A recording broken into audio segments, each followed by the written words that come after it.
Good evening. Welcome to the Thursday, July 10th meeting of the Economic Development Commission. Our first item on our agenda is looking back at the minutes from our meetings on May 8th of our regular meeting and the special meeting held on May 20th.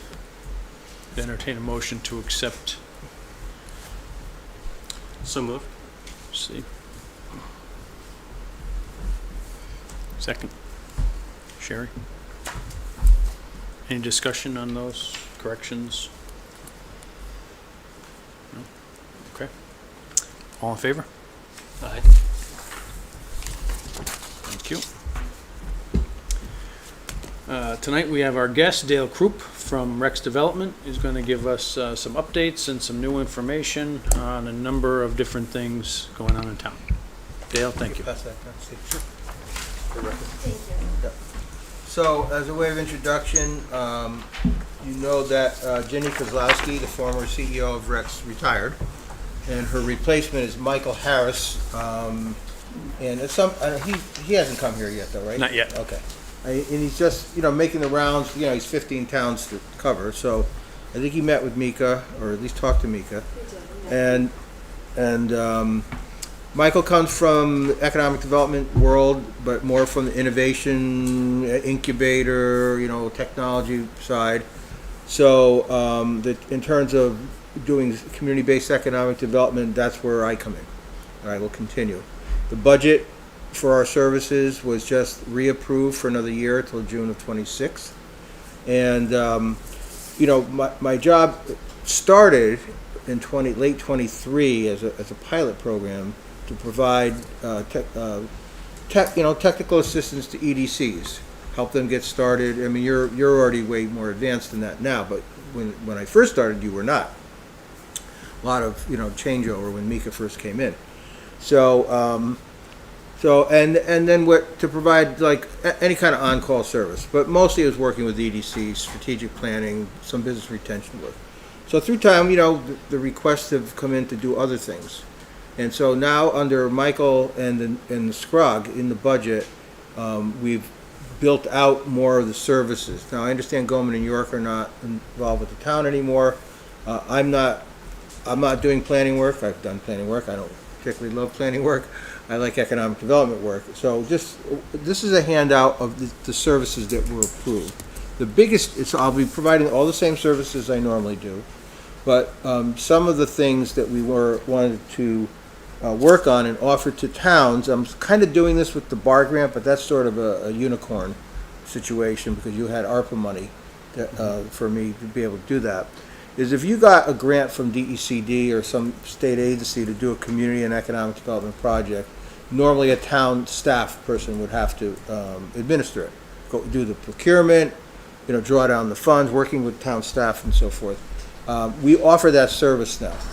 And it's not to say you have to take it, it's just saying that if you got a grant on something like your LOTSIP grant, I am coincidentally working on your LOTSIP grant, but if you didn't have me under that contract, you could have me under this contract. And any other related kind of capital projects. So that's the big one. Ginny didn't want to do that because there was not enough money in the budget, really. And it's kind of hard to sell that to a lot of new first selectmen, so at the time. So, I'm not going to go through the entire proposal, but I'm just telling you that I'm able to do a lot more things. So what I would advise for you to do, just hold on to this and review it, and take a look at some things that I might help with. So, for example, I'm not going to do social media for the town, but I'll just tell a quick story about another town. In Guilford, they have this hydroponic lettuce growing without any chemical fertilizer. You can buy it in Stop and Shop. I forget what it's called, but it's a little more expensive, but it's incredibly good lettuce, and it lasts like for 3 weeks, literally, in your refrigerator. How long does lettuce last when you buy it at Stop and Shop? Like 3 days, right? So they wanted to buy some equipment to get to the next level, and it cost $50,000. So they asked for our help and my help on writing a grant to the State Department of Agriculture We couldn't write the grant, although I wrote most of it. I was a peer reviewer of their grant, and they submitted it, and I spent time on it under this agreement, and they got the grant. So congratulations, they got the grant. They told me about it about a month later, and I said, did you tell anybody about this? Promoting economic development, that the town worked with a business to help them grow and find new technology, and there was deadly silence. Half the battle is telling the story of your success. So I ended up writing a 2-page press release. It took me about an hour, and now they're telling the story. And my point is that as you do things in Woodbridge, and you're doing a lot of things, somebody has to sit and write the story.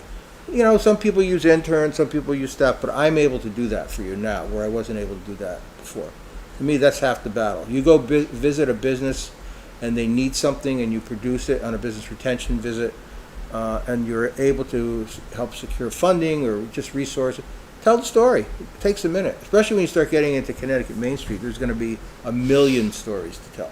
So I can do that. Again, I don't have to write it, but I can certainly help mold it, however you want to put that. So these are the kinds of things I'll be doing.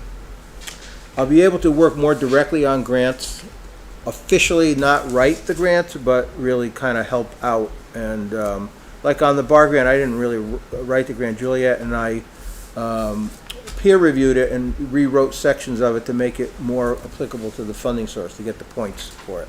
So that's the kind of thing we can do more outwardly, and that's what this scope is about. So report on that.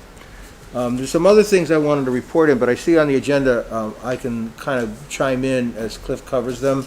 The only other thing I'll say is that the bar grant scope services, you're probably following this, that Cooper Robertson's working on the country club, is coming to a close in terms of their scope. From what I understand, they'll be done in August and let the fund begin after that. But they've been doing their work, cost-benefit analysis, doing their various designs, and there's been public meetings. I sit in on the project management meetings, and in the final report, for example, with some of the options, there's a grid with all these possible funding sources to fund different aspects of the project. I definitely participated in that, because that's really in my wheelhouse. So that's coming down to the end, and then, whatever happens.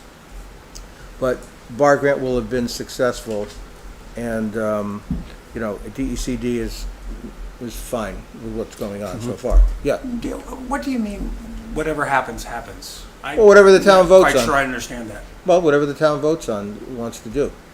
There's going to be You're different. talking about like a town meeting. The country club's going to have options in it, Yeah. and the town's going to decide what it wants to do.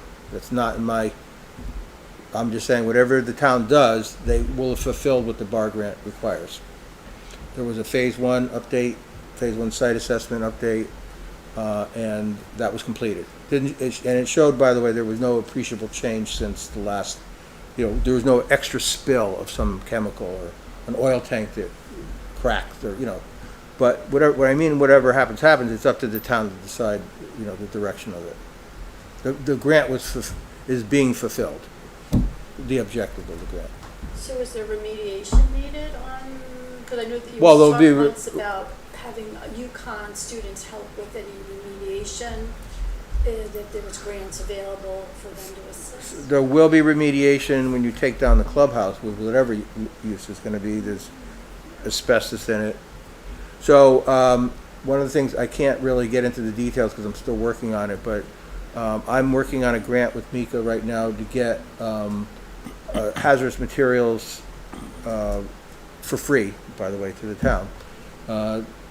A study done on the building which will give you a cost estimate that you will use either to go and get a grant to demolish the building, or for developers involved, and it has to be, depends on what direction this whole thing goes.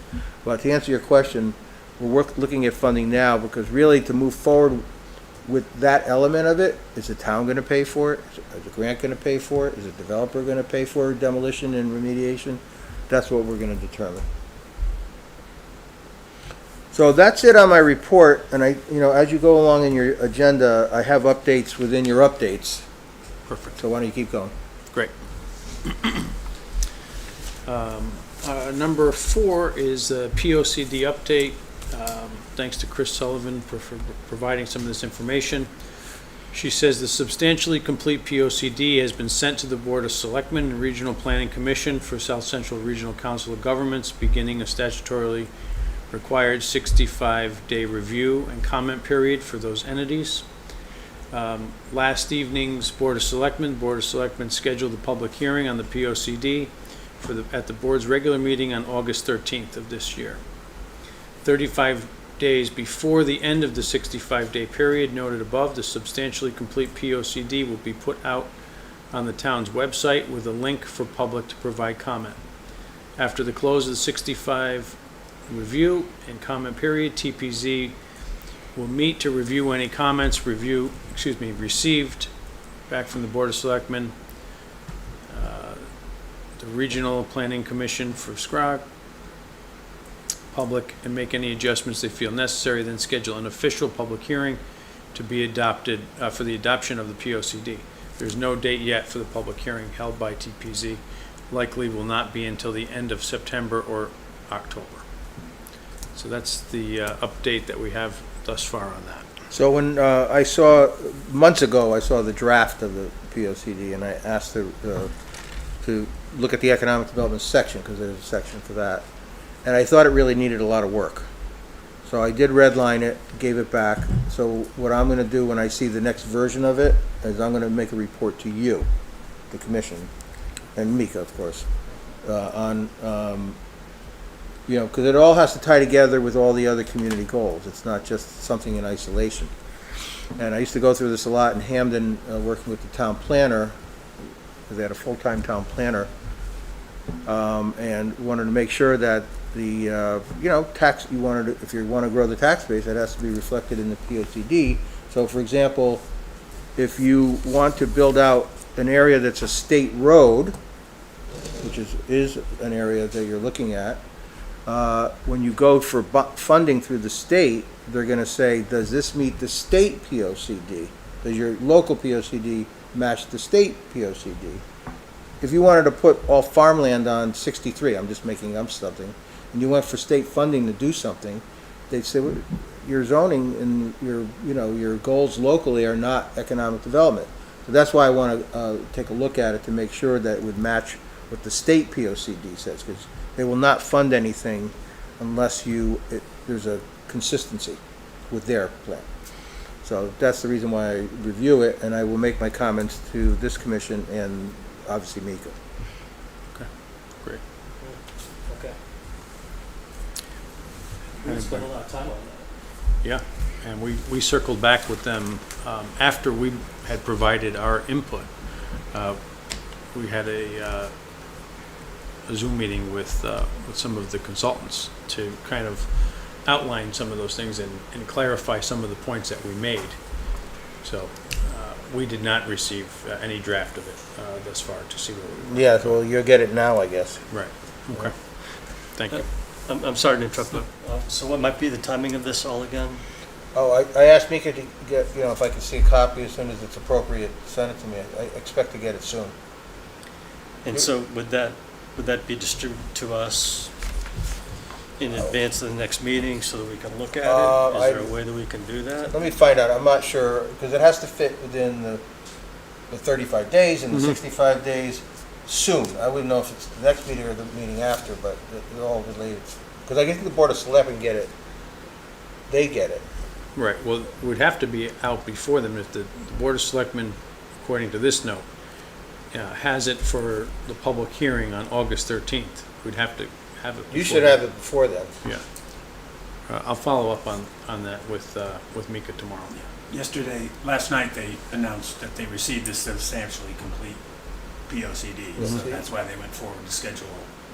They have the option of scheduling a hearing, and they chose to exercise that Yeah, option. and a lot of these things, I had a meeting today with Mika to go over them, and he's going to get me a copy. So if he gets me a copy, you should get a copy. So really, am I right? It's 30 days. 30 days between now and when we would have to provide comment. Because if the first select meeting is the 13th, and let's say that our meeting is in the first week of August, You could also always call, tell you what to do, but you could always How call a does it- special meeting if you had to. Well, it sounds like we're going to have to. I mean, how does that all fit together? How else do we receive the information and then have a chance to work on it collectively? Especially since you said it needs a lot of work. Well, it needed a lot of work back then, months ago, so presumably they responded. I think they probably did. Okay. My guess is there's not probably a lot of work left on it, but I do want to see it. Mhm. You should see it. Yeah, okay, all right, Let me see it first to see if there's even an issue, you know. all right. It might, it Fair could be enough. very well, it could be fine, but we want to see it before the public hearing. Absolutely. Okay. Thank you. So the clock to the public hearing has already started? Read that again. Yeah, I believe it's 65, for when the Board of Selectmen receives it, I think they have 65 days then. To approve That's it. the review, well, to approve, to reject, or to approve with modifications. And 65 days from. and then 65 for the TPZ. So TPZ will then hold, because it's TPZ's plan, right? So the Board of Selectmen, all they can do is if they have objections or they don't approve it or they approve it with changes or whatever, But it's they can 65 just days compel a from when- supermajority from at when? the When they TPZ get it? level. From when they received it last night begins the I believe they 65 received days. it on, at least when I was watching the hearings, they were trying to get it out, or the public meetings, they were trying to get it out to the Board of Selectmen on Monday. I don't know if that occurred, Monday of this week. So Right. 65 days from Monday, they have to make a decision. They gotta, right, they gotta get their hearing going at TPZ level. The option, the Board of Selectmen has an option to run a hearing if they'd like. The town has never done that in the past, but they're doing it this year. The Board of Selectmen are holding a hearing on the POCD, and then their input is then provided to either they approve, they reject, or they approve with modification, and then TPZ, goes forward from But there. remember, the POCD is a very, very broad document. Right. It's not like your zoning regulations, you know. You're going to approve height variances and things like that. It's broad community goals. I don't think there's going to be that much controversy, unless there was a node. For example, when you do a POCD, you should identify, let's say, targeted development areas. They would name it, but you wouldn't say what would go there. You would just say, economic development should go here. Not much more than that. So it is probably stuff you already agreed to, but you want to see the language anyway.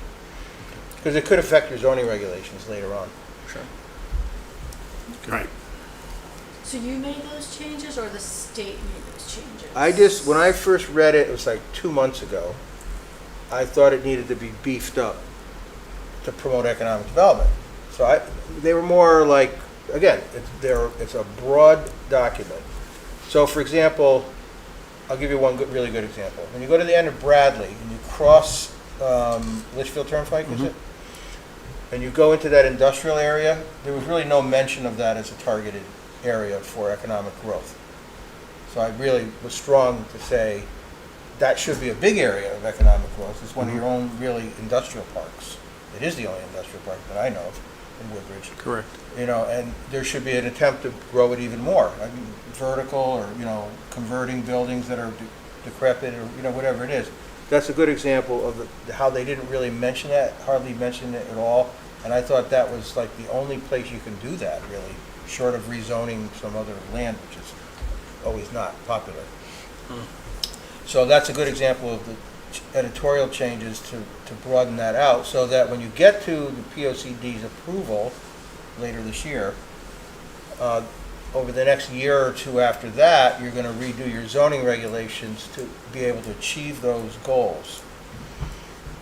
So this is where sign regulations get changed, setbacks get changed, lot coverage gets changed. If you wanted to convert that industrial area to something else, they would make the zoning regulations match that. It's probably going to stay pretty much the same. So this is why you want to call it out as a targeted area. The 2030 stuff, the Connecticut Main Street stuff, you kind of know where that's going. You're not going to make that something different than what it is. Okay. You got a lot going on here, by the way. Certainly do. I know Dale had sent out, our next topic is Connecticut Main Street update. Yep. Dale had sent out, and I think I had sent out previous, the assessment that we had received after we did the initial visit with Carl Rosa from Main Street Center on May the 14th. My feeling was that, considering we're in the very, very beginning, infancy, I'll say, of our Main Street, and trying to develop and work on our business district, I thought we did fairly well. Looking at these numbers, everybody thinks, or we would all say, well, we look at these numbers and come out with overall score of 53%. Certainly didn't want to get 53% on the test, but 53% overall with our organization at 68% from this assessment, I thought we're heading in the right direction. And I know that going forward with working with the Main Street Center, we're going to have access to a lot more information and resources that they offer. That would include, different ways to target some of the action items that they had outlined for us. And some of those, of course, were, I think, certainly attainable in the short term. Establishing the district steering committee consisting of merchants, property owners, neighborhood key stakeholders, and so forth. Dale is going to be working, kind of spearheading at least the beginning of that. Yep. So I talked to Mika today about it just to kind of confirm. I'm going to call, so the committee, from perspective of the First Selectman's Office, is 2 members of the EDC, Cliff and whoever else you choose, especially as in case you're not there, but you should have 2 people anyway. 2 businesses. One, of course, is Chris Dickerson because he's so involved in it, and the other is the gentleman who owns Crest. Correct. You have to have a big business and a small business really to make it appropriate. Chris Sullivan, myself, Mika, and you guys. I think there was one more. I forget who it was. But that's the sort of working committee. It'll be brought back to the EDC, what's going on. We're going to call the first meeting the end of the month. You have to get so you should probably appoint a second person from the EDC. Okay.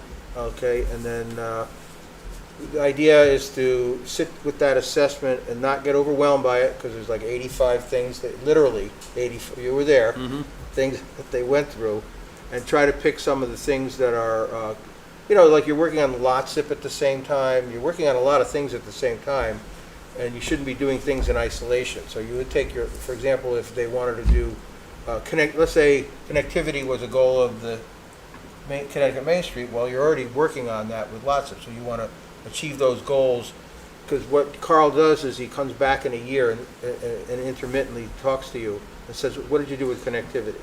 What did you do with signage? What did you do with artwork? What did you do with whatever, handicap accessibility? And so you want to sit down and sort of prioritize things in that assessment and not do 85 things at once, because you're not going to do 85 things at once. So that's what the point of the first meeting will be, and then we'll probably create some quarterly reports, or however it goes, because there's a lot of work to get started. And the other aspect of it is, what are the resources that, as Cliff just mentioned, that Connecticut Main Street can provide? Technical assistance training, grants to solve problems. In your case, connectivity is a big thing, and you already have funding for that with the lots of grant. So more to be continued, but there'll be the first meeting call. So just, amongst yourselves, pick a number 2. Do we have to restrict it to 2 people, or can we have someone else as an alternate? You should have 2 people, because the working group cannot be too unwieldy. It's just, it's a pain.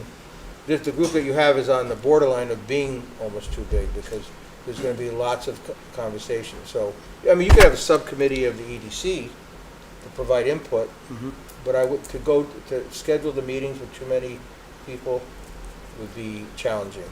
And I think that would, when we're talking about ourselves and somebody who's going to be able to, or has the interest to jump in on this, During the daytime usually. That's Well, it, that's the it's during the time. day.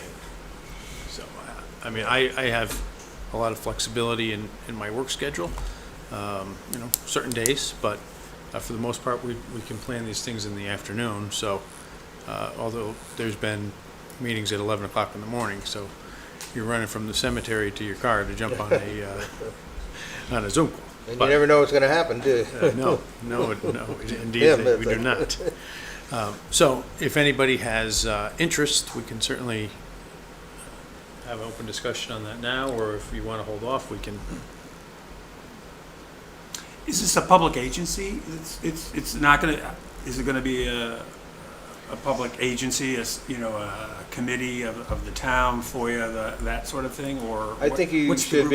be, well, first of all, you're working within the framework of Connecticut Main Street, but anytime you have a town committee of any kind, you have to think about FOIA. You always have to think about FOIA. Right, that's what I'm saying, and yeah, this is, no, I this is agree with gonna be, that, this but- is gonna be a But it's not a first poli- selectman appointed committee for Connecticut Main Street to interact with that?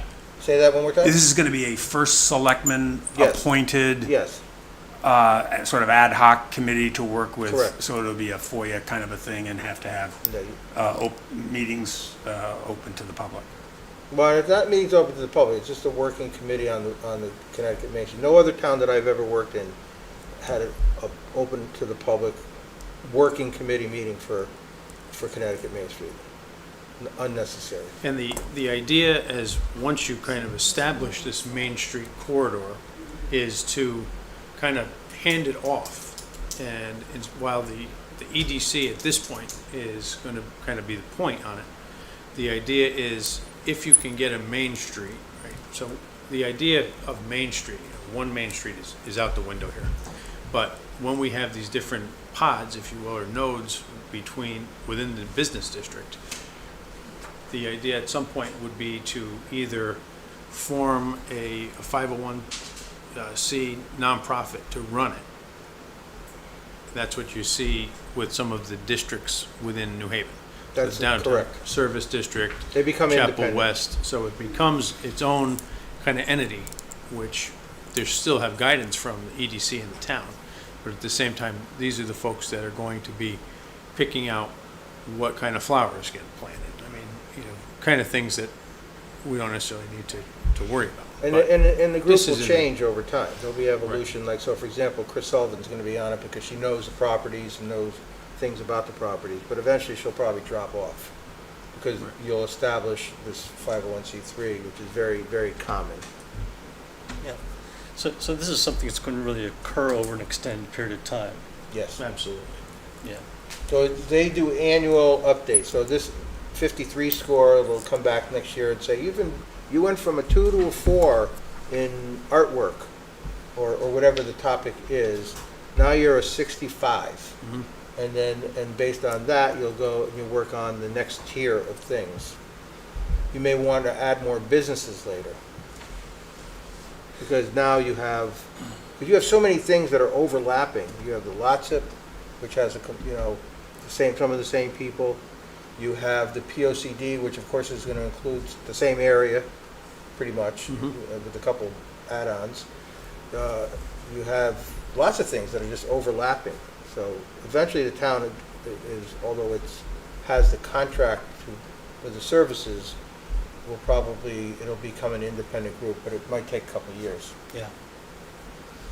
I think it would definitely be that far Yeah, out. And yeah. more or less, Carl told us that without saying it in so many words, that, we're here, we have to get to here before you get that full organizational plan in place where you're handing it off and letting it run somewhere on its own. And these meetings are actually face-to-face meetings, not something. No, they can be on Zoom. Could They can be on Zoom? or I would Teams. suggest the first 1 or 2 live. Because you have to have the document in front of you and kind of, go back and forth on it. You can't really, it's hard to do it. Now, once you get going, like anything else, usually when I meet for the first time with folks, although today I had an exception, because they just couldn't pull it together live, you should do it live, because you're gonna get to know the other people in the group, you know, so, you know, most people know Chris Dickerson, but they may not know, the guy from Crest. Peter. Peter Palumbo. Yeah. Yep. So after that, it becomes, eventually it'll become probably, it could be Zoom. And then you might have subcommittees within the group, just like you might have subcommittees within the EDC. Mhm. So anyway, that's the update.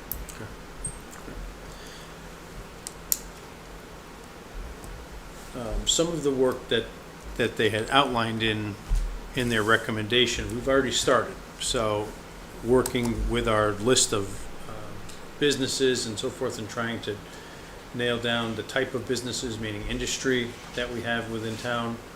I know we did a good start on that. And when Tony and the interns that we had went around for promoting the connectivity open house, they were able to obtain an awful lot of information for us. And that's being sent over so we can input it into the spreadsheets that we got that all of us had the opportunity to look at and work on. You know, the very first item I talked about was the rec scope. So one of the things of the many things that was has to be evaluated is the condition of buildings. Right? So unless you have somebody that's going to go to, you know, and the methodology for what's the condition, is it a 1, is it a 2, it's kind of up to you. But to do some sort of an inventory of the condition of buildings in your Main Street area, who's doing that? So I could help with that, is the answer Okay. to the question. Great. Otherwise, everybody's going to say, can you do it, Tony? So does that require access to the building, or is it just a visual It's inspection? more of a visual. And I think if you don't know, you ask Carl, because he's the expert. He really knows his stuff. So, but part of that is, are you going to need funding for facade grants? You know, any number of things.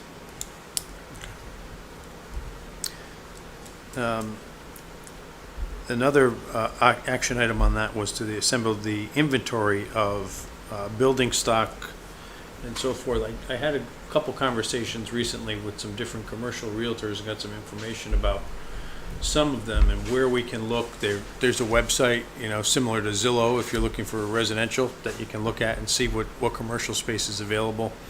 Had a conversation with one realtor asking about, you know, something that would be for sale as opposed to for lease, looking for, you know, 5,000 plus square feet.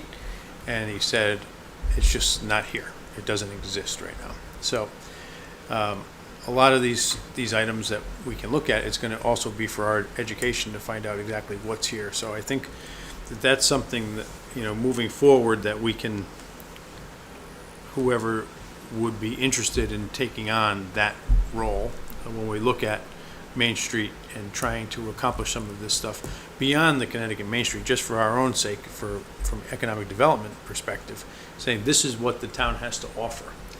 So I think that, you know, whoever would like to jump in on that, and again, we don't have to nail down names on any of these things today, but as I stated at the beginning, these are things that we can accomplish, I think, most of them in the short term, meaning perhaps even by the end of the year. I'd just like to add one thing. You had mentioned the condition of buildings, but I think also Paul Rosa had mentioned parking. Like, where is public parking? Right. That's And that's one of the another factors. inventory sort of item, is what parking is available for people to come in and be able to. Right, because you want your Main Street to be successful, and parking is always a challenge. Do you need to develop more municipal parking? Maybe not. But that is absolutely correct. That's a key thing in that list. And when they spoke about utilizing, you know, some of the Main Street areas for, you know, whether it be a concert or public art or something like that, we just don't have that parking infrastructure, minus using, you know, private lots. When they had a concert series, this is going back a couple of years ago, I think, at Coachman's, you know, people were parked in the lot across the street. Coachman has a fairly good-sized lot, but people who had to attend were parking on the other side of the street, and they're something like that perhaps we can look into. But where is it even possible? That's something that we'd have And to, sometimes it's just the identification of where parking is, just like a sign. Mhm. There might be, if you're doing events, it's one of the 85 things, community events, and do people know from the outside of Woodbridge know where to go? Maybe it's fine, I don't know, but that's something to look at. Well, I just know, so the Woodbridge Social is popular on Friday evenings, and I've noticed that the people used to park at Citizens Bank because there wasn't adequate parking between the bowling and that. And now the owner of that property has actually chained that off. Oh. So that, again, has just created some, some parking challenges. Well, some of the concept of Connecticut Main Street is to build the community within the business community, so that if the owner of that property was brought into the thinking of Connecticut Main Street, maybe they wouldn't put the chain up, but that's the whole idea, is to build like teamwork within your Main Street area.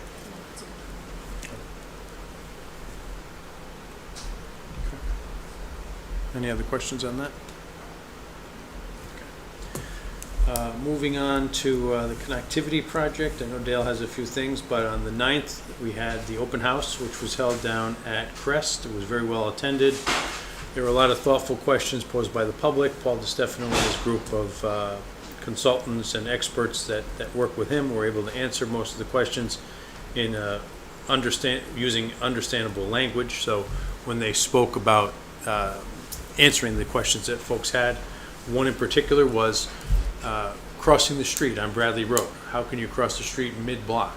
And, well, maybe we can institute or include a raised crosswalk there. So just little things like that seem to receive the feedback that folks wanted when something that is important. But if you think about the whole scheme of things, and that grant really fits into a very, very minor part of it. But while folks want to cross the street from Coachman's to Saloon, let's say, they'd have to safely would have to go all the way to the corner. So now it's something that was thrown into the mix, and I think Paul and those folks would be able to accommodate those things.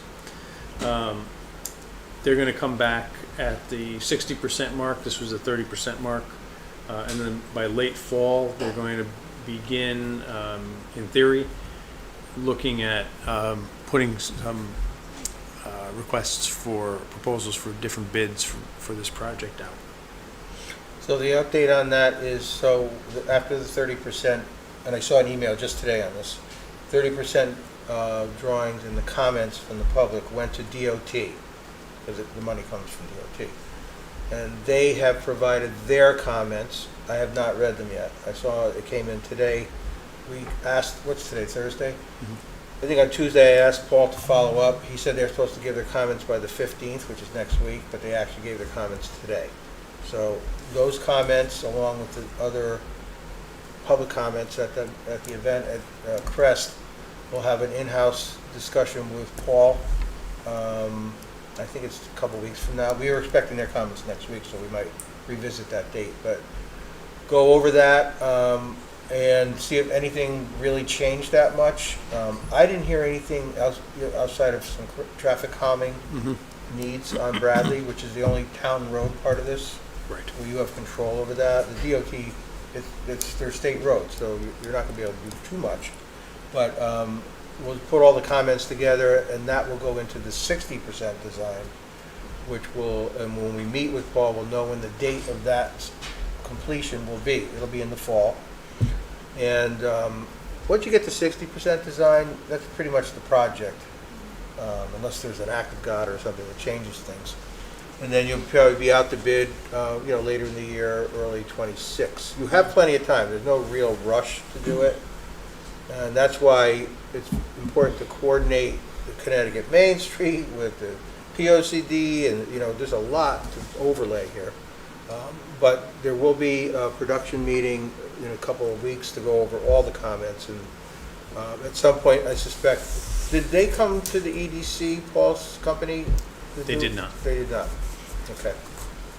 Dale, is there another milestone, like for instance, I thought, and maybe I'm not quite sure of the terminology, a commitment to fund or whatever you get when you sort of start the process with a LOPSIP grant.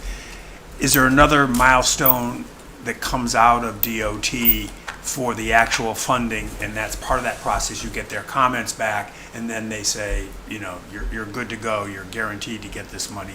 You're sort of still in a situation where you're still in a planning phase?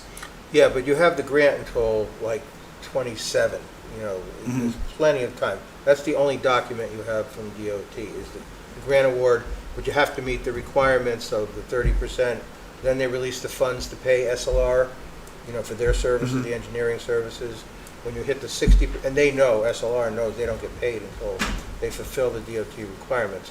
The fact that they gave comments, I haven't read them yet, but I suspect they're not really, and Paul's been talking to them right along. Right. When you said that, you mean DOT? DOT and Yeah. SLR, your consultant. Correct. So I'll give you a great example of what kind of got resolved. There was a drainage study that was kind of going concurrently with the connectivity planning. The fear, which went away, okay, we'll just say that right up front, was that you would need all new drainage piping all over the place in other people's right-of-way, you know, all this kind of complicated stuff which would set back the time frame. It turned out it was just maintenance stuff by DOT, and they've come and already done the maintenance. To clear out catch basins, replace some pipe, which would have really affected the concept of this grant, which is connectivity, not infrastructure replacement. But your drainage study was a good idea to just clarify that. So so to answer your question, you're well within the requirements of the grant as it is today. But they don't release funds until the 30% is approved. So what will happen is when we meet to go over the 30% comments, they'll revise the drawings and send them back, and then that will be approved and they'll get paid. And then from there, they go to 60%, and the same process will happen. Another public meeting, it'll be the same drill, basically. Right. At 90%, construction, that's construction drawing phase.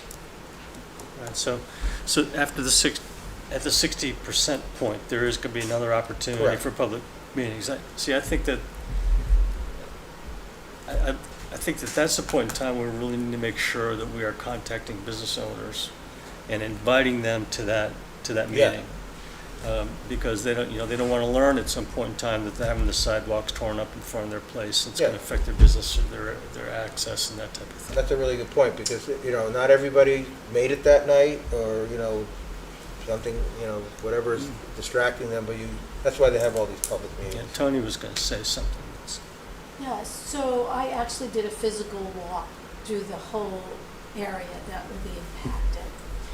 Plus, I also visited businesses in the corporate development as well. So I did hand out something to everyone in the businesses that I visited, letting them know that there will be construction to start in their area in 2026. So I was a little bit surprised that not as many businesses attended.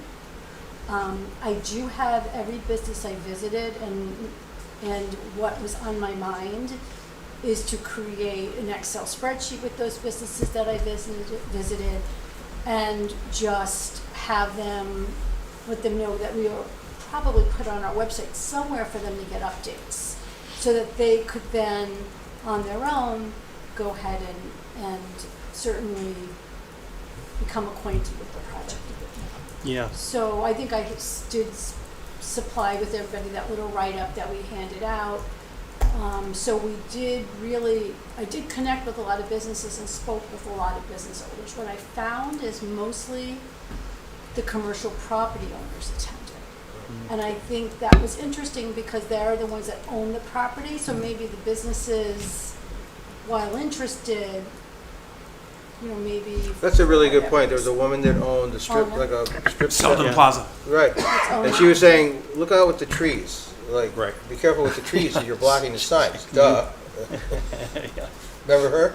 Yeah, I do. Yeah. In any studies we've done on the village district over the years, we've done probably maybe 3 that I've read about creating a village and new, you know, we sort of do this every decade. Selden Plaza was always, her property was always listed as a focal point because of the sort of, it Right. could be a sort of a, I don't know if they call it medieval, but, you know, old, you know, a plaza that could be set up in there, you know, for walkability and so forth. It doesn't exist today. That's an exciting opportunity in Yeah. there that But at you the, could have a at the plaza ba- at the actually base in there. level, somebody has to pay the rent and Yeah. not have their sign blocked. So, Right, so right. any of those business owners come back to you and said, hey, I had a chance to look at the information you gave me, could you keep me informed, or any sort of follow-up So conversations? Marrakesh attended, now they were in the corporate center. And she thanked me for coming by, and she thanked Mika that I stopped by. So she was very grateful. They do have a lot of clients that go down there, a lot of employees that go down there. They do use the bus system, a lot of their clients. So there was that whole, and then there was another business down there, I can't recall the person's name off the top of my head, but again, getting transportation to that corporate center, because there are a lot of businesses that employ down that way. Do you have any suggestions for us as to how we might be able to keep those contacts warm? I do.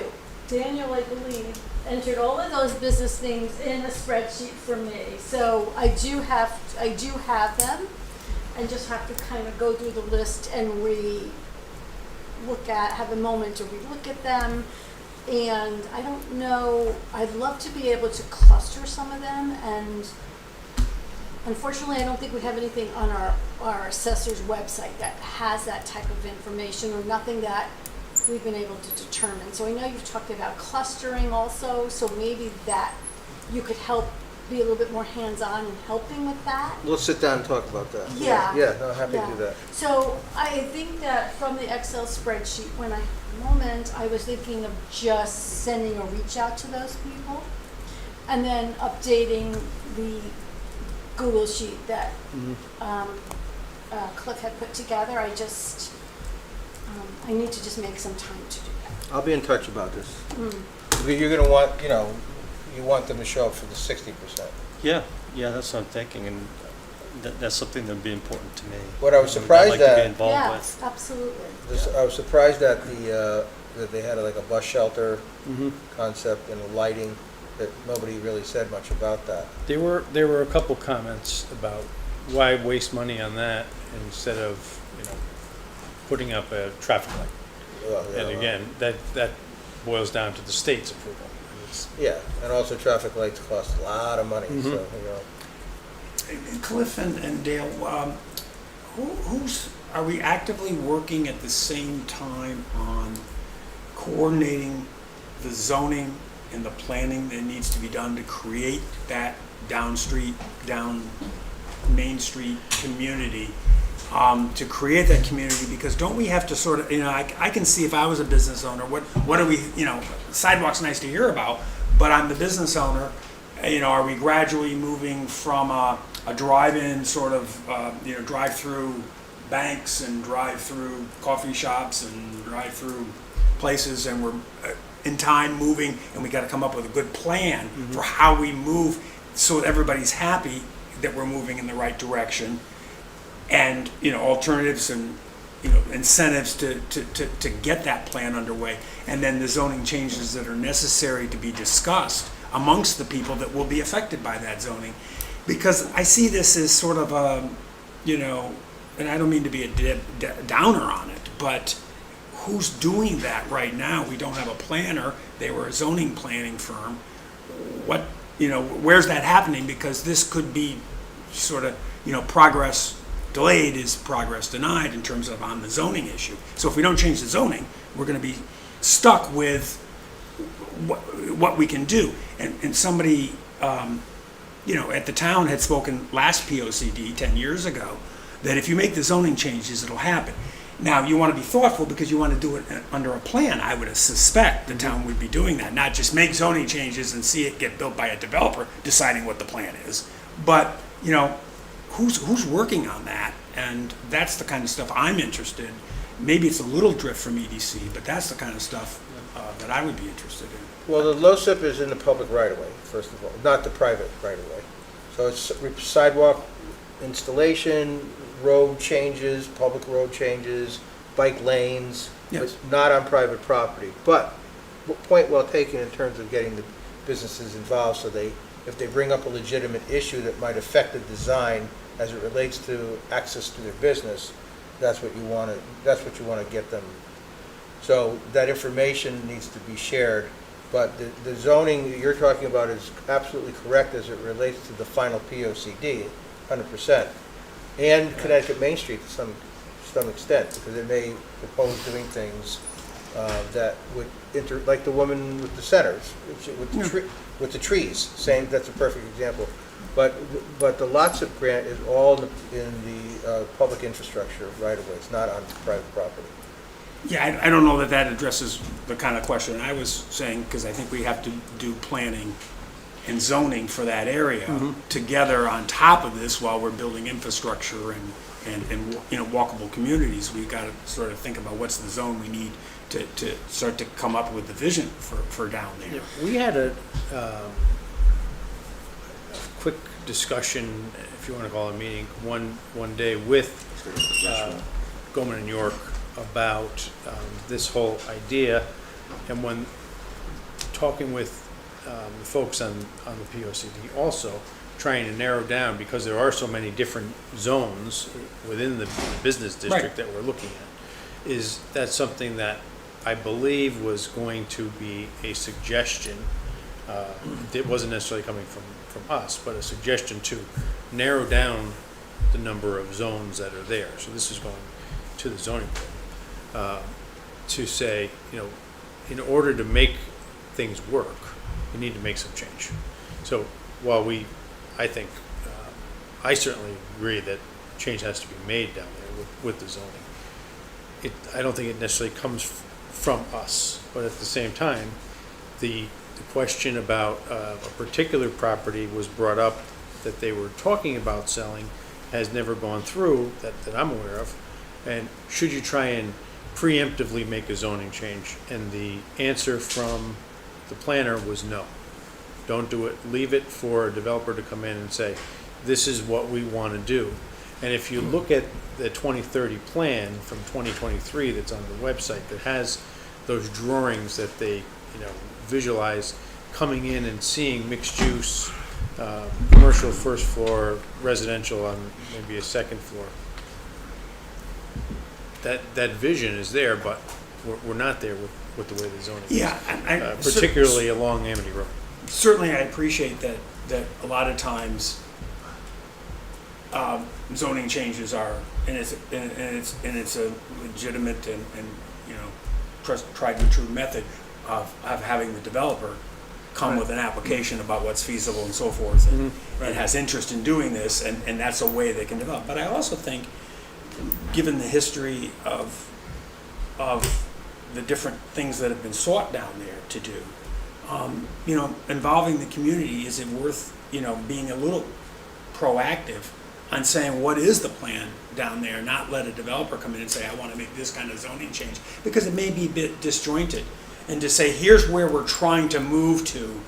You have a business that is not going to fit, and I don't mean to single out anybody, but you have a business that doesn't fit what the community's vision is for that economic development. However, from an economic point of view, you can still have your business. It may not be in that exact spot, but you may make more money with that property going, you may make more money over time and be relocated to have it all fit in a plan rather than hodgepodge, hopscotch with the developer. Because at least when I grew up, there wasn't any businesses in the flats. Right. And then, you had a nursing home come in. And then, and then it was 55 plus. And I think if we backed it all up 50 years from now and said, okay, we're going to do something cool, we would have probably not started with the nursing home, because the nursing home might have been in a better place, because we would have been looking for a walkable community, and a nursing home doesn't need a walkable community. Right. I mean, it's sure. except for the employees and things, Yeah. So, Well, shouldn't this, kind of the broad strokes fit with POCD? So the POCD is going to come out. It's going to, Board of Selectmen are going to approve it. It's going to get handed to zoning. zoning's gonna have a chance to look at it, they're gonna have everybody's input as it relates to, I'll just call it 2030, you know, or the flats. And there could be some kind of, you know, broad stroke framework changes that are made if necessary to attract businesses. And then there can be, you know, derivations from that of what individual developers may want for their specific property. Is that kind of how this whole thing flows? Yeah, but, you know, I think we've decided, because we're a small community, to have a dual planning and zoning. And larger places have separate commissions, you know, a planning commission and a zoning commission. And so, you know, you're absolutely right. The POCD is a product of TP&Z, but it's really the planning component of their hat, right? And so, you know, I'm wondering, you know, that area that is so crucial to our town and economic survival and all that, and involvement of the people down there, I'm thinking that really needs a lot of focus at TPZ, and I think it has historically in a small town been more of a zoning commission as much as, and then every 10 years we'll do some planning. And so, you know, or, so, you know, I'm wondering what other group can fulfill that role, which may be, you know, a planning commission, you know, / EDC kind of a commission to start that planning process, because I'm just not seeing it, you know, and then if you put it in the political world, Yeah. you know, then Can I add to that by asking Dale a question? Yeah. So I think you're the only one that's seen this POCD document out of all of us here. Can you elaborate as to more of what's in that document? Sure. To kind of touch base on what Steve brought up and what Scott brought Sure. up. So the POCD is, the framework of it is mandated by the state. And it tells you all the elements that need to be in there. Everything from the built environment, economic development, housing strategy, not green like energy efficiency, but, you know, trees and Open space. land, and open green space. It has all of the, you know, let's say 8 or 10 different elements of any community that you should take a look at and respond to. Maybe you don't want economic development anywhere, so it would be a very short chapter. But, so it gives you the framework, and all of those elements are in the POCD. Open space is a really good one. So a town, I'll use Hamden because that's the one town I know the best.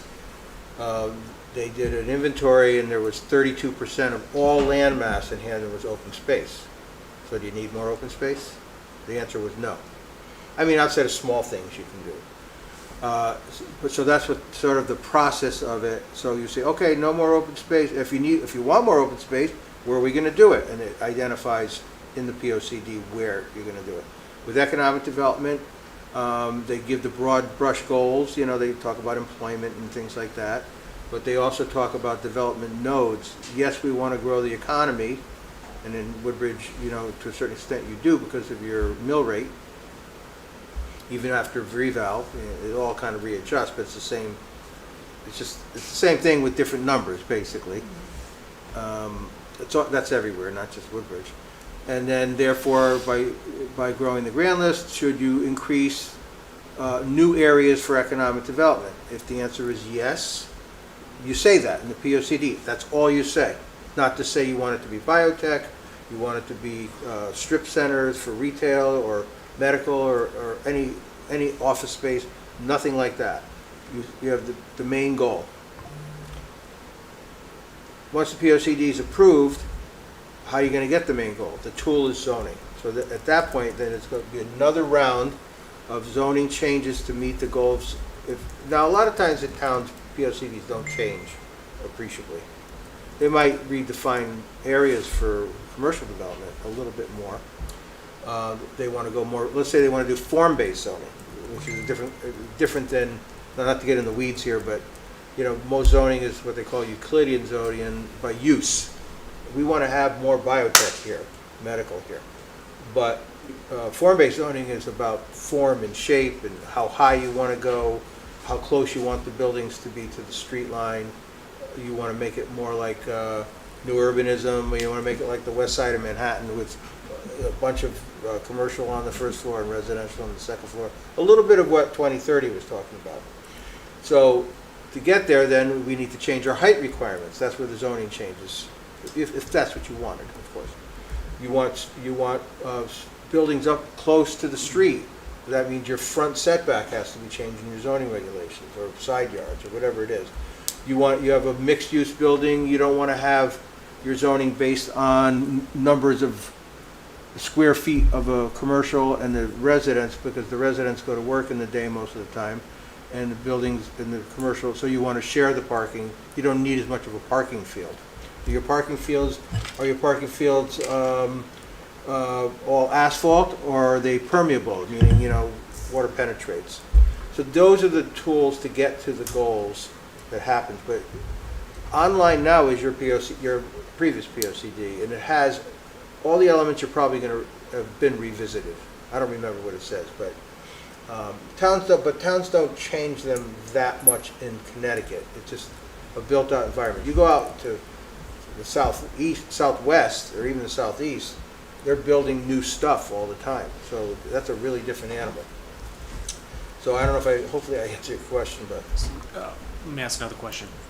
So in the POCD, and I didn't read the old POCD, in the POCD, will it say something like, and I'll just pick a spot, when you're going down 63, all the businesses to the right, they say, we want to target this area for potential multi-use possibilities, residential and commercial. Yep. Will you see that in the POCD? Or is that the next step, where the POCD will just say? You could see it in the POCD. Mixed use, it'll be broader like mixed use. We won't define that you want to have, a ratio of this to this, residential to commercial, but it'll say, you could definitely say mixed use. Okay. And other areas, similar type of description where they say, again, in the industrial area where we have just large buildings and that's it. Same type of thing. Will we see things in the POC that opens up the opportunity for different zoning regulations, different things that the board of selectmen could do? There might be a contiguous piece of land to that industrial area that you want to expand into. Yep. So that would be a recommended growth area. Yep. That's it, growth area. Okay, and then to Scott's point, so the POCD gets released and it says all those nice things in there. The next step is to identify the details of how you achieve those POCD goals. That is correct. And is that solely in the hands of TPZ at that point? Well, yes, but there's public hearings, there'll be all the same stuff, but it'll be in the weeds, how high, how far, how close. So is there, like Scott, I think what Scott was getting at, is there an intermediary in there that says, here are the different options you can do in, Southern Plaza area, the industrial park, the square in between everything, between Litchfield Turnpike Maybe I and could 63. And focus the question a little bit as well. In other words, there's got to be an applicant, right? So Cliff is saying the applicant could be a developer seeking to use a particular property in one way. The applicant could be actually the planning arm of TP&Z, saying we want to make some zoning changes. We're the applicant to make those zoning changes. For instance, you saw last night, the Board of Selectmen said we want to be the applicant, for the zoning overlay under the Country Club of Woodbridge Master Plan. So the Board of Selectmen, it was recommended to them that they serve as the applicant to the TPZ to make a zoning overlay change for the Country Club of Woodbridge. That came out last night in the public hearing. So the applicant can come from various sources. My only point is, I would like, in deference to the community, building neighborhoods and communities, whether it's at the Country Club, the Flats, Fitzgerald, wherever we want to have good areas to build neighborhoods and communities, we involve them in that process of being the applicant. In other words, I want to be part of the process of what we're building here, not saying, here's what we're going to build for you, and who's the they, I don't know. Is it a developer? Is it the Board of Selectmen? Is it the TP&Z? I want to see the community down there say, you got to build something, so what do we want to build? Or maybe it's nothing. We move on to the next neighborhood. And this commission, it's very common for economic development commissions to really engage all the folks that Tony was talking about, and and others, in the process of zoning changes. To not just let TPZ do it in isolation, or any other group do it Yeah. in isolation, to really bring the businesses to that process. Because most businesses, they'll say, zoning regulations? They're right online, aren't they? I mean, they don't know that they have the opportunity to weigh in on that. If they don't, usually it's 10 more years. The biggest change, for example, in retail, because you have some retail areas, is signage. Always controversial in any town I've worked in, because of Amazon, COVID, people shopping more online, so stores need less floor space. So a lot of retailers have reduced their floor space. The way sign, have I ever discussed this with this group? I don't think so. Okay, so what happens is sign regulations, the square foot signage for a shopping center, a strip center, whatever, no matter how big, is based on the linear feet of the front of the stores. You know, it goes like a U, like a horseshoe. Based on that, that's how much square feet, that's how much you get in that center. So in the old days, you'd have, you know, Tony's, you know, insurance company, you know, I'm just making up, Cliff's Restaurant, a shoe store, and they would do their thing, and then maybe Tony closes and somebody buys your business, then somebody moves into her square feet. And the signage never changes, and that includes the signage on the front of the building and the pylon sign on the pole. That's the total square feet, including the pole. Big, important point. What happened during the beginning of Amazon, eventually COVID, which accelerated Amazon, all of a sudden these stores needed less floor space. Great example was Marshall's in Hamden, had like 25,000 square feet. They went down to 16,000 square feet because they didn't need the other 9. So we got Skechers to take the 9. Guess what? There's no more square feet allowed because it's the same linear feet of the entire shopping center. You didn't create more shopping center, you just created an opportunity for smaller stores. Skechers couldn't get a sign. We almost lost Skechers. Yeah. And I had to actually, so I had to go to ZBA, the Zoning Board of Appeals, and their job really is only to give variances based on hardships. There's almost no such thing as a real hardship. They're usually what I would call courtesy hardships. And it's not like the sewer line ran through something or, you know, whatever. So what happens is, if your zoning regulations don't keep up with the times, the current state of economic development, you're going to have a lot of problems. We almost lost Skechers. They voted it down, our ZBA. It was the most ridiculous thing. And I was texting the town planner, motion to reconsider. And they did, and they passed, thank God, we would have lost Skechers, and that's ridiculous. So I'm giving you like a in the weeds example about how zoning regulations have to change with the times with where you're at. And if you have form-based zoning regulations, which is more about size and scale and things like that, if that's the goal of the POCD, then the regs have to match that, or you're going to lose businesses or hurt existing property owners. So, you know, that's how it all fits together. Sign regulations are always very contentious. I think no, you go ahead, please. I just had a question. Interestingly enough, most main streets that I know in communities that have a lot of walkability, all the storefronts, like you mentioned, are up front to the street. There's a sidewalk, there's a storefront, parking in the back. When you look at our business district, it's the opposite, right? You park and you walk in, right? If you think of the 245 Plaza, most businesses in that area are like setback parking first. So I'm just wondering about, I mean, it looks like it's so established that how do you change that to develop a main street? Right, that's a really good question. One thing that happens in form-based zoning, and Scott knows a little bit about this, if you were designing a town from scratch, you would never put the parking field in the front, ever, because you want to create that very thing. So what you do is, for a site that may have the opportunity for expansion, a building expansion, you provide an incentive for them to build, not put the parking in the front, but put it in the back. But sometimes it is what it is. Like in Hamden, we have the same exact problem. Only the wealthier developers could afford to build the building up on the street line, And sometimes it's like, be careful what you wish for. Because form-based zoning, I'm not a huge fan of it because it depends on where you are, the geography, topography. But you're exactly right. But if you're building on a new site, let's say you have a vacant piece of property on 63 and a developer comes in, if you have a form-based approach on your zoning, you might give them an incentive, meaning having to build a smaller parking field behind the building, not in front of the building, to have people be able to walk by. So you kind of, some of this is baked in, you can't really change it, but in the flats, you do have some opportunities, I think, ultimately.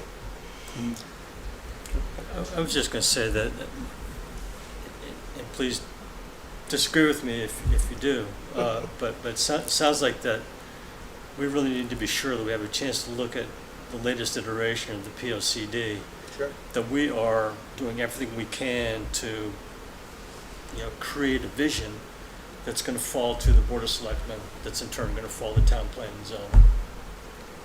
I mean, Yeah, and that's something that's going to happen pretty soon. Yeah.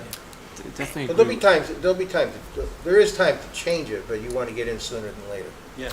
And Steve, to your point, I think we spent some time Yes. thinking about, we didn't get down in the weeds, we talked about what the vision would be, and that it was to create neighborhoods and communities that they want to be part of the neighborhood and the community, wherever that is, potentially not telling somebody what it's going to be, but building those neighborhoods and communities. And I think we talked about higher level vision. I hope it did make its way into the POCD. That's something I worked with the past chairman on to try to see that we did get some vision in there for neighborhoods and community creation. But Yeah, and I think that our next spot is the vision after the POCD is released, and that's the intermediary you talked about before. Who's the because applicant? Yeah. Who's the applicant? The POCD is great, but it's nothing if you're not allowed to do any of it. Yeah. So getting ahead of the game and recommending changes to the TPZ instead of leaving it up to the TPZ. would unless be- they were bent on doing it, right? If If they were the planning and they said, oh, we really want to do this. Well, you I certainly- think there was 10 years ago, they did do a lot of planning in TPZ, and it didn't, remember there was a whole village study and, same pictures, people walking across the sidewalks and things, and, I mean, I think that was Steve. but I'm just saying, I was is, younger then. that TPZ, that planning thing, I think they attempted that, but it didn't appear that they may have been the right applicant. Maybe it's better for a developer, or maybe it's better for the community, or whatever, because I don't know why some of that stuff didn't move forward, but it didn't. Well, now is a unique time because you have the work of 2030 that's already been done. You have the lots of grant, which has some of the impacts on what the POCD could say. You have, like, all these things going on at the same time. Connecticut Main Street, which gives you other new thinking maybe about some areas. And so this is a unique time to really focus on it. So we want to grow our business space, right?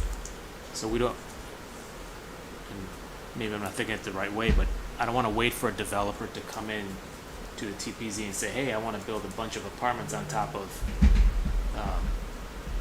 where the barbershop is and the cat hospital is. We want to open up that avenue so we can start attracting people to come in with those ideas. I can't tell you how many times I've heard residents of any town I've worked in say, why do we allow that to happen? How can we keep that smoke shop out? Because there's a million smoke shops opening up in different towns. I'm like, well, your zoning regulations allow, the latest one was storage unit places, Yeah. self-storage places. How could we allow that to happen? Well, the zoning regulations don't preclude it.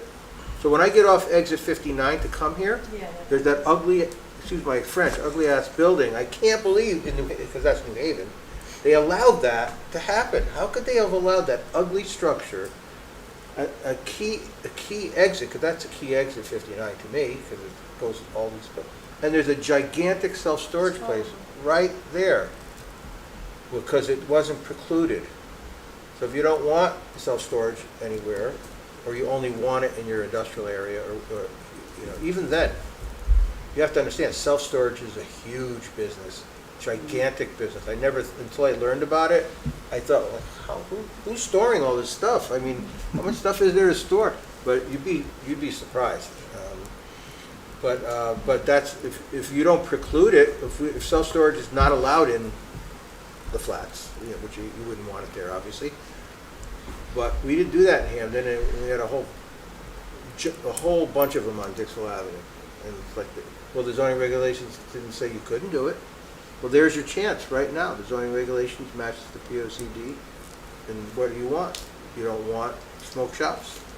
So you can't have, change your regulations. You have some power there. That's a good idea.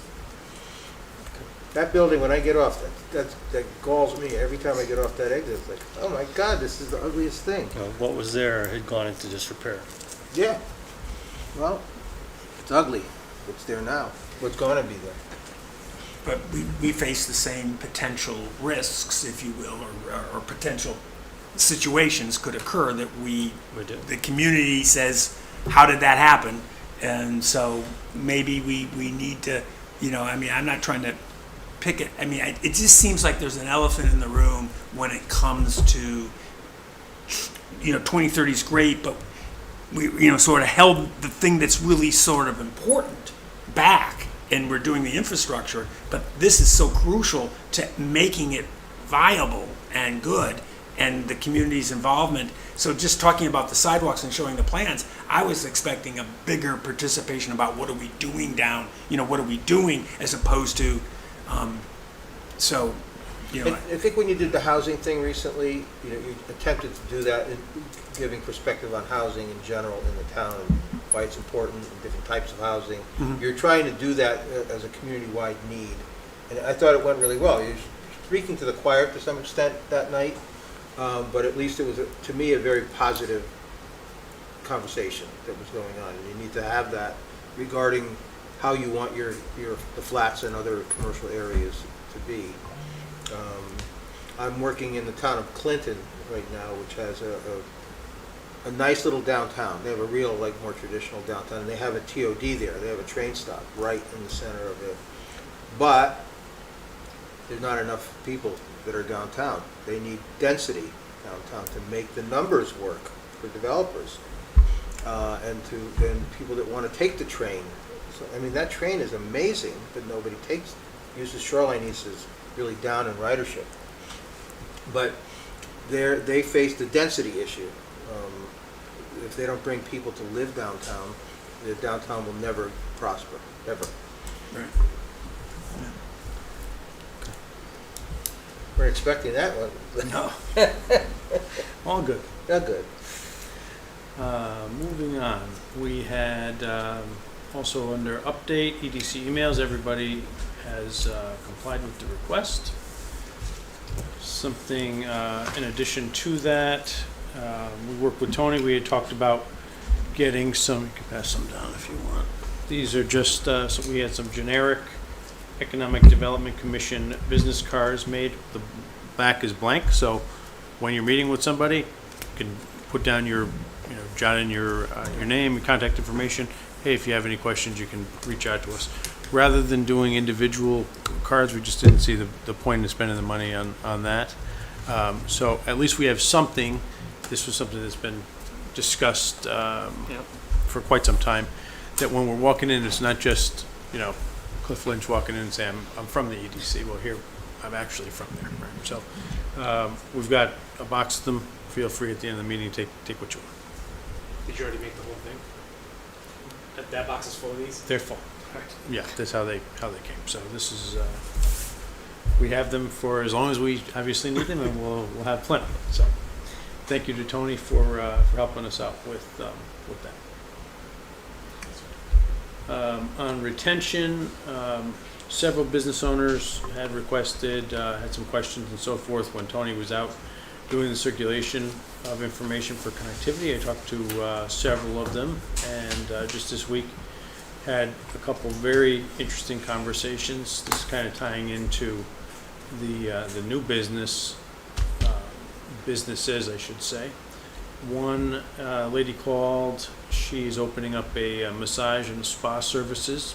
That's going to be opening up in the fall at 2070 Amity. And she was looking from our perspective of, what more do they need to do? So she's already been to zoning office. She went to the building office to get permits. She spoke with Tony. And then ultimately, we're going to have a trickle down and give this information to Barry Cohen from Amity Chamber, who was to come to and present to us in June. We're going to move that most likely to September.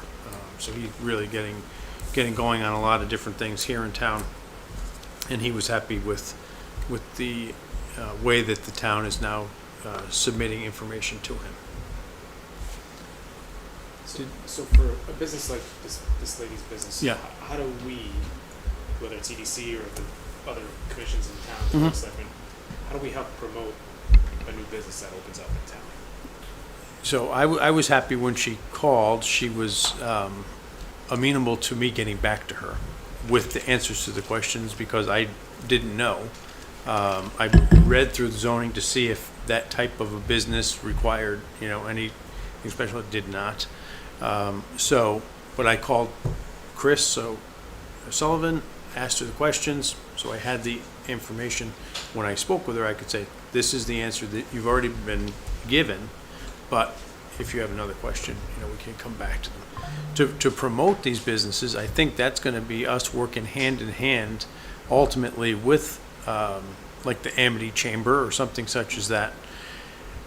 What Barry's plan is that he would approach new businesses that are coming in to do, let's say, a grand opening like we had at the bakery on Lucy Street, or something such as that. If they don't want to, and maybe, a business starting out, this particular lady has a business in another town, they're just expanding. So perhaps she would be interested in jumping in with Chamber of Commerce, but if not, the EDC in the town could pick up the ball and say, we can help you with a grand opening and publicity. And as an example, when Crest had their 30th anniversary, which was a few weeks ago, that certain people attended, Mika attended, I attended it, they did a ribbon cutting again, just to kind of mark their 30th, plus the fact that they were joining the Amity Chamber of Commerce. And Barry sent out press release to all of the local newspapers, the Patch, social media that they use. So it was a great promotion. And I think the response back from the folks at Crest was very positive. They had a great time. They had a nice little party. After that, they had music down there and so on. People could take a look at the cars, have a drink, have a bite to eat.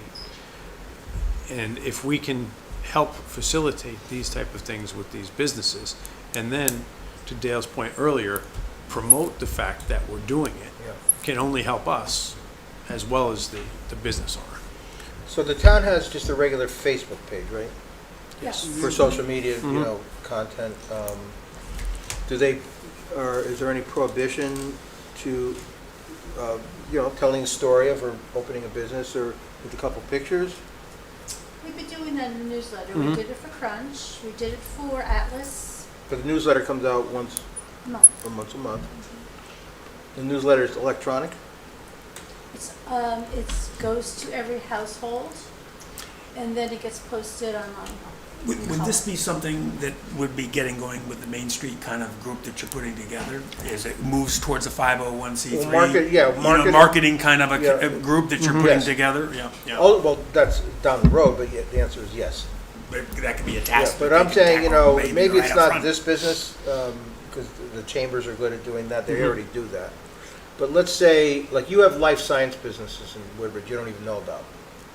And if they got a contract, or they had a research grant approved, or, that's really more about the storytelling that's, deeper and more impactful. Like, your life science company got these days, federal grant, but who knows, but a federal grant from, whatever department, and you're going to be researching heart valves. That's a wonderful thing. Like the Guilford story about getting the grant for the agriculture. I mean, that's an unusual thing, and it shows anytime the town really takes the initiative to help a business, that to me, that's the trigger when you really tell that story. But, you know, there's certainly opportunities in your newsletter to do what Tony already does. But I think the deeper storytelling is what the town did to help that business. Without the town's help, they wouldn't have made it. You know, so that's, I used the Guilford example because without the town helping them with this grant, with me helping them with the grant, they wouldn't have got the grant. And now their business is going to grow because of that. But to answer your question, yes, ultimately there'll be a marketing arm of that C3. Yeah. So I guess as those stories develop, I mean, that's of course possible, but I don't know at this point that that's, Well, I think what we could do with my Rex contract is experiment. We have to go a little deeper. Because I was saying to Mika, we should really spend time across Bradley into the industrial area and see what those companies are up to. Do some visits, actually. Yeah.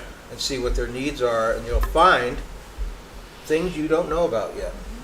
You know, anytime I do a visit to a manufacturing company, you think you know what they're going to need. It's usually about workforce. They can't find the workers. You know, all those things, all important.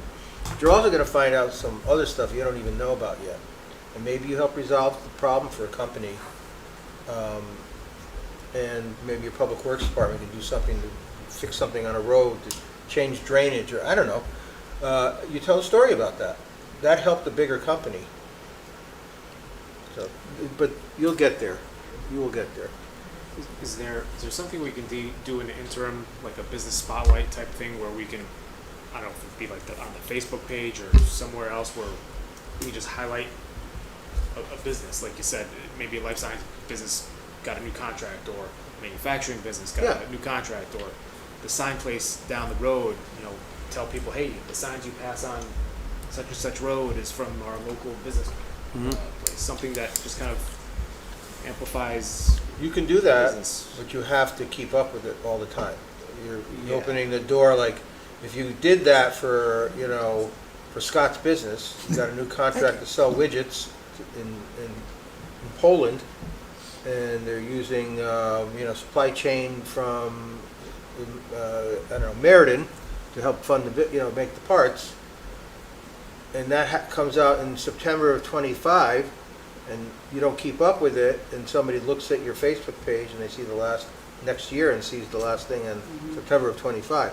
So if you do that, you kind of have to commit to doing it, and that's where the chamber could come in to help a little bit. I think you need to do that, but you need to see all the possibilities to keep going with it, because as soon as you get behind, then it looks stale.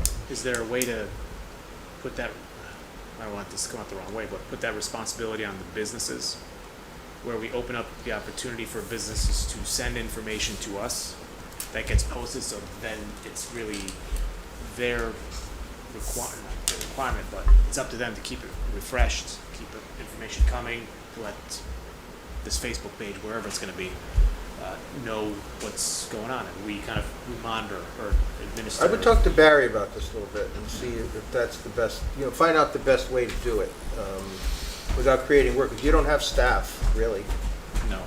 to do this. I mean, I could do a little bit of, I would write the story like I did for the Guilford lettuce guys, because that was a unique, that was a different, really unique kind of achievement.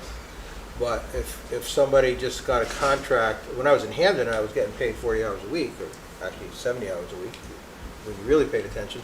I would write those stories and put them on our on a web page for the EDC. It had its own web page, and I had a news drop down. But there was always pressure to keep up on that. Otherwise, you know, stuff that's more than a month old is a month old. So the answer is you should look at all the resources, talk to Barry about what they're willing to do with the chamber, and that might be the best. Otherwise, you're going to be posting it. The other thing that comes up, again, not to be a Debbie Downer about some of this, if you do it for one, everybody's going to want you to do it for their business. And what's success? How do you know, you may say success is they got a new contract. But a business says, well, you did it for Scott. I want to tell you about my success. and then you fill out, then you have to do it for everybody, so. These are things that'll come up. Yeah, it could become a gorilla. Yeah, gorilla.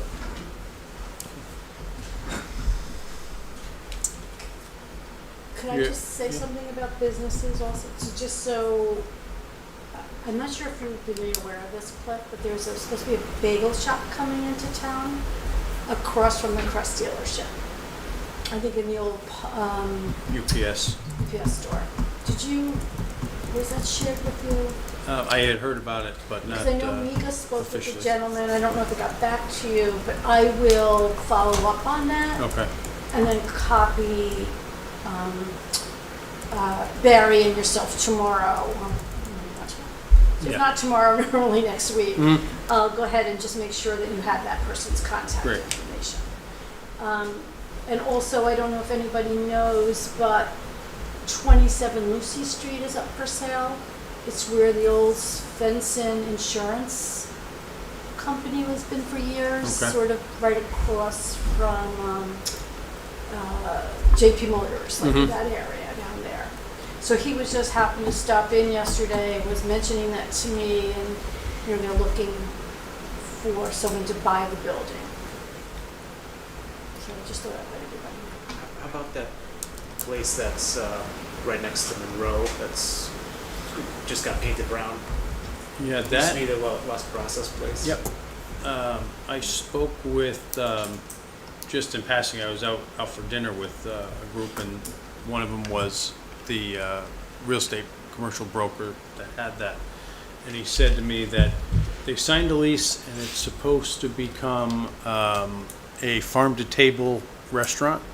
And then during the day that he thought that they were going to do some type of a small market in the place. And the chef owner is coming from somewhere in Hamden. He didn't elaborate beyond that, but he just couldn't. But that's in the short term, something's going there. That'd be nice for break up the same old that we have. Although all the restaurants are great, it's just something new to kind of throw into the mix. Yeah, finding a way to help promote these, the bagel place, and they're in a good So spot. the process has been so far, I think I've gotten a few that I've given to Barry. I don't know that the few that I've given him, I've not heard back from him. So I don't know if the result of that.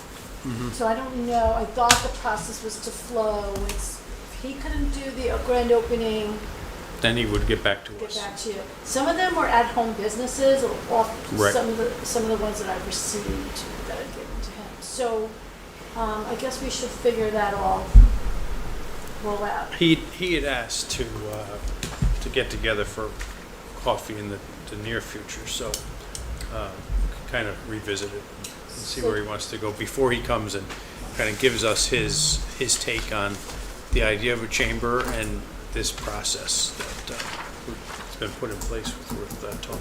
Cliff, I gotta take off, so. Dale, thank you. I'll see you in the near future, but my takeaway tonight is you want that POCD to look at. Thank you. And Mika, I asked if, I always talk to the boss about what I'm gonna talk about. I mean, it's what you do. And he's very happy to have me discuss all this, so. Great. Thank All you, right. Dale. Talk soon. Thanks, Dale.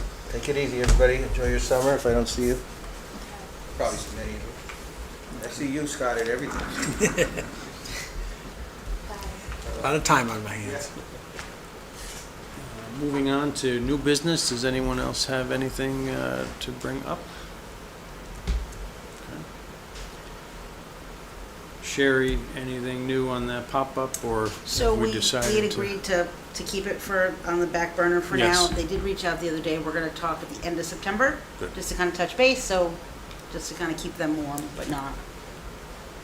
And potential with some of the information that we're going to have access to through Main Street's resources. Help us. They can show you some grant opportunity as well as some other ideas instead of necessarily the pop-up in that standalone. Yep. Different ideas that they have. And Tony has some comments on that too that we had brought up before, and we'll get into probably a later meeting. Okay. Any public comment? Public comment? Public comment? Seeing none. It's the favorite part of the meeting. Our next meeting is scheduled for August the 14th at 6. I will be on vacation that week. I'm not here either. The conversation earlier with regards to the POCD, if we get the draft of this in the short term, shall we plan to cancel for August 14th and then come back with a special meeting just to discuss the POCD and any comments that we can put forth from the EDC as a whole? I think so. I mean, their hearing is the 13th, right? Correct. They're holding a hearing, I believe, on the August 13th, so that's open to the public. I just throw this out there. Is it kind of appropriate for us to as a committee, to go to a public hearing? You know, it seems like, we're part of the volunteer effort for the town. We're not sort of members of the public. We have that persona if we choose to go ourselves, right? And say that we're not here for the EDC. So I just question that, not because I'm against it or for it, but is it, should all committees be going, like, okay, Conservation Committee's going, EDC's going, heavens, you wouldn't have TPZ going, right? Because they're going to be actually making the decision on their plan. I could tell you that Yeah. I will not be going because I will Yeah. be on vacation on the beach. Yeah, but I was just questioning, like, do you want to hold it in advance so we can make a public comment at a hearing? Make testimony for them to consider at the hearing. Is it better in writing, that kind of thing, to submit I something? think it would be, but I think if we were to receive the draft that's been presented to the Board of Selectmen, specific to the economic development portion, chapter, whatever you want to call it, we would have, as Dale said, he looked at the several months back and was able to kind of offer his edits to it.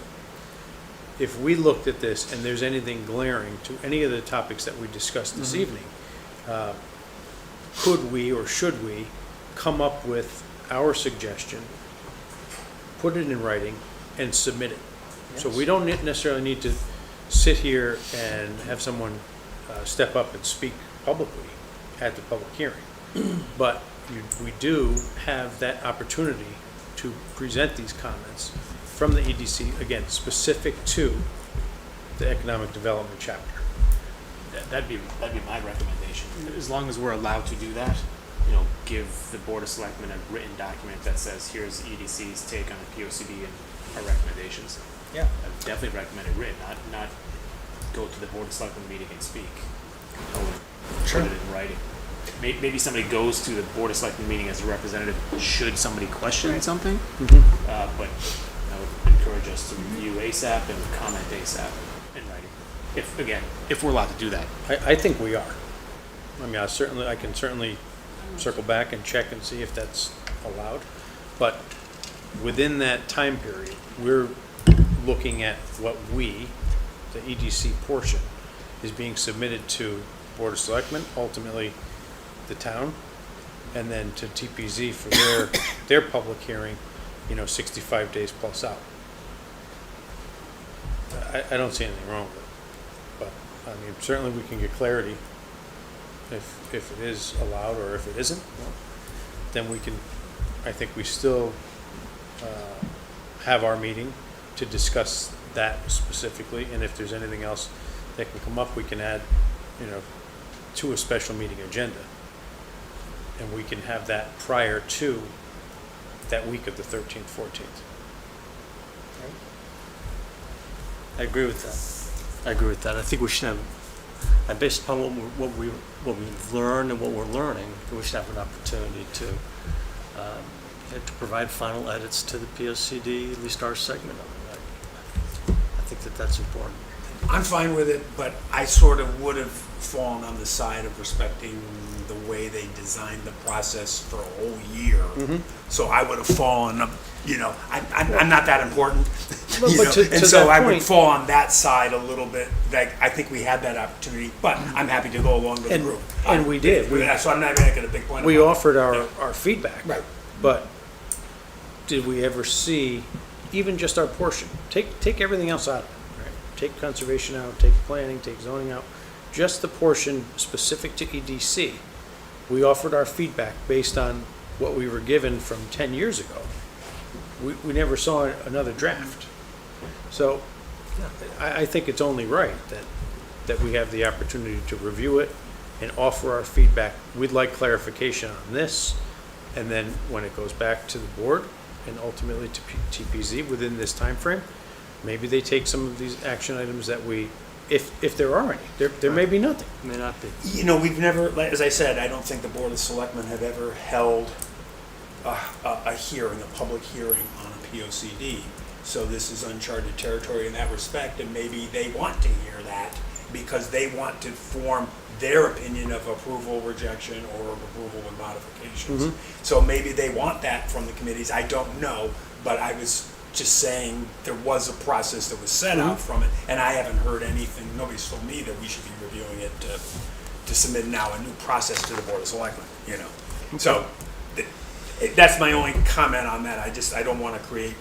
You know, it's like a junior prom. It's like who's weighing in here and who's getting influence here. It's like I don't want to be involved in any of that kind of stuff. I just want to Sure. go along and try to get the right job done for the town. So we'll ask, like Cliff Yeah. said, we'll ask if that's an allowable thing for us to do, but in the end, we're the EDC, and we need to look out for the interests of the town as the EDC, and if that means we need input, we need to provide input to that POCD, then I think that's our obligation to do so. I agree. So I think we're basically agreed on that. We won't, put forth a date just yet. Once we're going to have to get it and get the draft and have an opportunity to review it for, however many days, and then we can circle back and come up with a agreeable date that we can submit. Okay. Did Dale say that we have the draft already, or that we'll be getting? He's waiting for the draft from Mika. So I'm going to follow up with Mika also tomorrow.